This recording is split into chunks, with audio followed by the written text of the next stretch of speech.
Assalamu алейкум, урматтуу Универсал каналыбыздын катталуучулары жана көрөрмандары, жалпы мусулман бир туугандар, баарыңыздар амансыздарбы? Бүгүн 2020 жыл 18 февраль саат 18:15. Мен азыр Кара Суу районуна караштуу Кетте Талдык айылында кетип атам. Алайдан Ошко. Бул жакта погода кандай десеңиздер, кар аябай жаап атат. Жолдун асты муз, үстү эле кар көрүнгөнү менен асты муз, тайгак жол. Жолго чыга тургандар болсо, абайлаңыздар. Кышы дөңгөлөктөрүңүздөрдү салып алып болсоңуздар. Жолду көрүп туруп анан кийин чыксаңыздар жакшы болот. Летний баллон алмаштырып алган болсоңуздар кыйналып каласыздар мына жолдочу.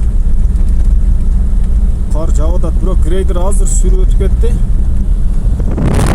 Бизе дагы асты муз да жолдун.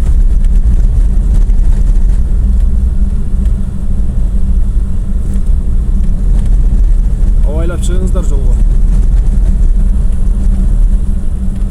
Алайдан Ошко жөнөгөндөр, Оштон Алайга жөнөгөндөр.